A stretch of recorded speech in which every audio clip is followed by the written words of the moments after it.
Hello, and thank you for tuning in. Today, I have spent the better part of the late morning and all afternoon talking with college coaches.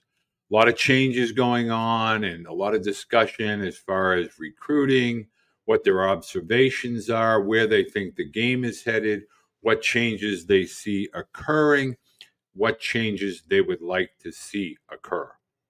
Now, I have been doing this for over 3 decades, and I have a really good network and relationship with coaches all across college baseball, not just Division One. I feel that we put a little bit too much emphasis on Division One baseball, and it's really not an accurate portrayal of where the vast majority of student athletes will end up. The bottom line is if you're a high school baseball player, or you're the parents of a high school baseball player, I think it is important for you to understand what the realities are at the next level. And what I'm going to share with you today is literally across the board, without exception, every single college coach that I speak with lists this as their number one issue that they, as a staff, have to address more and more aggressively each and every fall when new athletes begin to enter into their programs. And I really think it's important for parents and student athletes, especially, to really hear this message and then really self evaluate whether this fits who they are. And I'm going to cut right to the chase. Before I do that, I'm going to ask you to subscribe. Please, it's free, it's simple. Looks like 80% of people that watch the videos do not subscribe. The 20% that do subscribe, I say thank you. But please, let's get that number better to 50-50. Hit the subscribe button, hit the notification button, and we're off. College coaches, they, to a man, wonder if there's too much me and not enough we. They do not see the younger players having a thick enough skin to be able to take constructive criticism, constructive coaching, and implement that into who they are. They see a lot of pushback, a lot of resistance, whether it's to they have individual coaches that they've had for many years, whether they have been working with a particular system or methodology. Insert your company line there. And I'm not picking on anybody, but whether it's Driveline or Tread, or you pick your company, you pick your teacher man, you pick any one of those people. And a lot of times student athletes go back to parents and say, he's picking on me, he's pushing too hard, he's an a-hole, he doesn't like me. Well, here's the number one thing. If a coach, and this has been said time and time again, is taking the time to speak, don't worry about the tone, worry about the message. If they are talking with you, if they are coaching you, if they are asking you to make adjustments, it's okay to work through the adjustments, to talk through the adjustments with the coach. It's not going to be easy. It's not going to be a quick fix. But you have to understand the business. This is a stone cold, hardcore business. Time to accept that. No amount of money is going to be able to be paid to a college coach. This isn't travel ball. This isn't people that do it lessons or instruction. They take your money. They're going to tell you what you want to hear for the most part. They don't really do a lot of constructive criticism. And when you get to college, it is a business. When you play professional baseball, it is a business. And this is about you either can or you can't. You either will or you won't. You either did or you did not execute. You did not execute. You must understand results are going to vary. Effort, attitude, energy, consistency. This has to be a daily thing. College coaches demand expect your best every single day. If this is an occasional thing for you, college athletics at the higher levels are not for you as a student athlete. I need to make sure you completely understand that. You're going to have bad days, you're going to have good days. College coaches understand there's an ebb and a flow. They don't expect you to be 4 for 4 every day.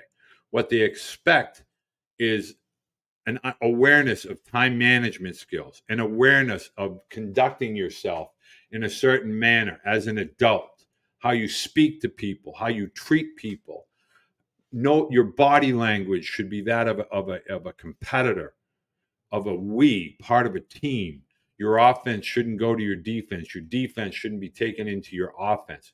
When coaches are hard on athletes, they're being hard on an athlete for a reason. They don't enjoy it. They know they expect you to get better, to want to be better. This is a huge part of why the portal is so inundated with younger students. They don't get their way. They figure they'll pack up their bags. They'll go to a different team that'll allow them to do business as usual. That's not going to happen. In fact, a large amount of transfer portal athletes are going to discover when the music stops on the 2nd of July and there's no more entrants, there's not going to be room at the inn at the level they may have thought they were going to be able to obtain. It's time to really begin to, as parents and as athletes, to listen to these coaches. I talk to one or two every single week that I share with you for free. They talk about physicality. They talk about dependability. They talk about versatility. They talk about competitors. They're saying what they're looking for is a mindset, is a determined student athlete to continuously strive to be better.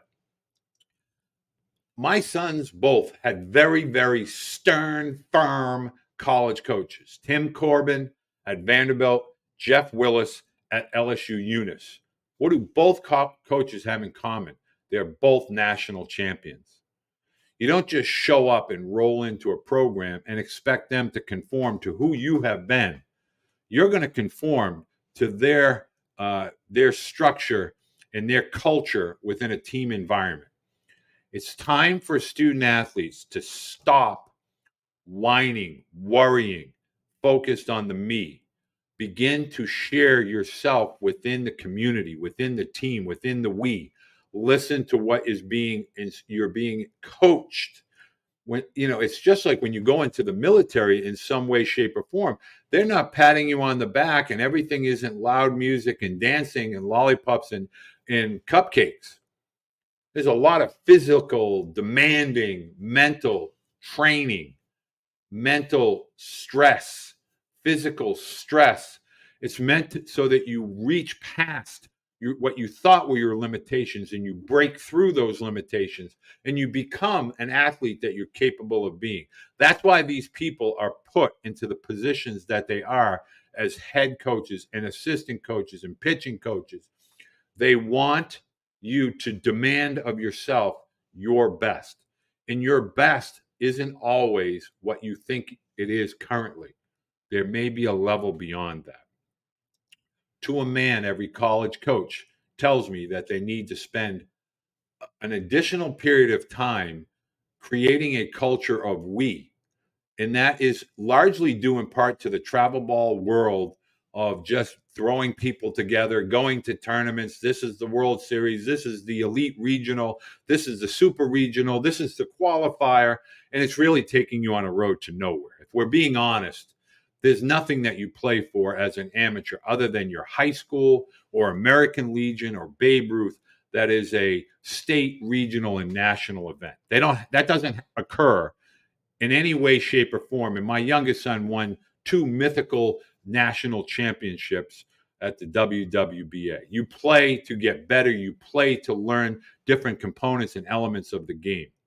It's time for parents and student athletes to begin to step up their level of training, their level of mental and physical training to prepare when your feet hit campus, that you are prepared to compete and be coached by men. If this is a topic that you enjoyed, I encourage you to leave a comment, an opinion. If you have additional questions, please feel free to do so. Submit them via email. Also encourage you to download the Baseball Blue Book. The Baseball Blue Book, brand new. Go to the App Store. We're going to be putting in all kinds of portal information, transfer information, areas of need at all divisions of college baseball. Download the Baseball Blue Book. Submit your questions. I look forward to sharing more with you in the future.